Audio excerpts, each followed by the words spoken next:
हरे कृष्णा। निर्जला एकादशी की कथा और उसका वर्णन। निर्जला एकादशी का वर्णन ब्रह्म वैवर्त पुराण में श्रील व्यासदेव और भीमसेन के संवाद में मिलता है। एक बार पांडुपुत्र भीमसेन ने अपने पितामह श्रील व्यासदेव को पूछा, हे पितामह, माता कुंती, द्रौपदी, तात युधिष्ठिर, अर्जुन, नकुल और सहदेव सभी एकादशी का व्रत करते हैं।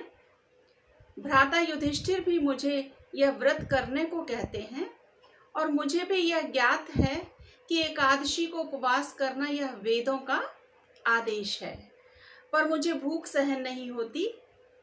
मैं सभी नियमानुसार केशव की उपासना, पूजा अर्चना, मेरी क्षमता अनुसार दान धर्म करना, ये सभी करूँगा, पर उपवास नहीं कर सकता। कृपा करके उपवास के बिना एकादशी व्रत कैसे करना चाहिए, इस विषय में आप मुझे बताएं। यह सब सुनकर भीमसेन को श्री वेदव्यास जी ने कहा, हे भीम, अगर नरक के स्थान पर स्वर्ग जाना चाहते हो तो मास के दोनों एकादशी का पालन तुम्हें करना चाहिए, अर्थात दोनों एकादशी को अन्न ग्रहण नहीं करना चाहिए। भीमसेन ने कहा, वर्ष में आने वाली 24 एकादशी को उपवास करना मेरे लिए असंभव है। रात दिन की बात क्या, मैं तो क्षण भर भी भूखा नहीं रह सकता। भूख नाम का उदराग्नि मेरे उदर में नित्य प्रज्वलित रहती है। उसे शांत करने के लिए मुझे बहुत खाना पड़ता है। बहुत हुआ तो वर्ष में एक दिन मैं उपवास कर सकता हूँ। इसलिए आप मुझे योग्य ऐसे एक व्रत के बारे में बताइए जिससे मेरा जीवन मंगलमय बन जाए। श्रील वेदव्यास जी ने कहा, हे राजन, अभी मैंने तुम्हें सभी वैदिक विधियां बताई हैं, परंतु कलयुग में कोई भी उसका पालन नहीं करेगा। इसलिए बहुत ही ऊंचा और सर्वहितकारक श्रेष्ठ व्रत मैं तुम्हें बताता हूँ। ये व्रत सभी शास्त्रों का, पुराणों का सार है। जो कोई भी शुक्ल और कृष्ण पक्ष में आने वाली एकादशी का पालन करता है, उसे नरक नहीं जाना पड़ता। व्यासदेव जी के कथन पर बलशाली भीमसेन भय से कांपते हुए पूछने लगे कि हे पितामह, अब मैं क्या करूं? मास के 2 दिन का उपवास करने में मैं पूर्ण असमर्थ हूँ। कृपया आप मुझे ऐसा व्रत कहें जिसके पालन से मुझे सभी व्रतों का फल प्राप्त हो। उसके पश्चात श्री वेदव्यास जी ने कहा, ज्येष्ठ मास के शुक्ल पक्ष में जब सूर्य वृष अथवा मिथुन राशि में आता है, उस समय के एकादशी को निर्जल कहते हैं। इस दिन जल भी ग्रहण नहीं करना चाहिए। इस दिन आचमन करते हुए एक राई डूबे इतना ही जल लेकर आचमन करना चाहिए। इससे ज्यादा जल पीने से मद्यपान करने का परिणाम प्राप्त होता है। इस एकादशी में कुछ भी खाना वर्जित है। खाने से व्रत भंग हो जाता है। एकादशी के सूर्योदय से द्वादशी के सूर्योदय तक पानी भी वर्जित है। इस प्रकार व्रत का पालन करने से वर्ष की सभी एकादशी का फल इस एक व्रत से मिल जाता है।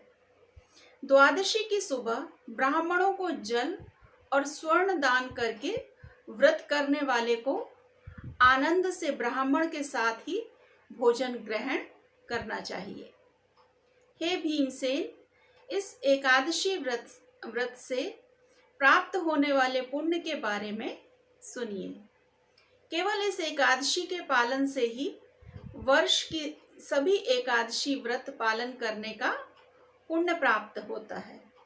शंख, चक्र, गदा और पद्म धारण करने वाले भगवान विष्णु ने मुझे बताया था, जो कोई भी अन्य धर्मों का त्याग करके मेरी शरण आता है और निर्जल एकादशी का पालन करता है, वह मुझे बहुत ही प्रिय है और वह निश्चय ही सभी पापों से मुक्ति पाता है।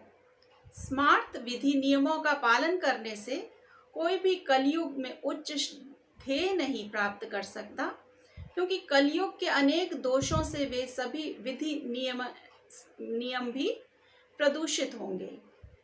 हे वायुपुत्र, किसी भी एकादशी में अन्न खाना वर्जित है, त्याज्य है। साथ ही निर्जल एकादशी में पानी पीना भी वर्जित है।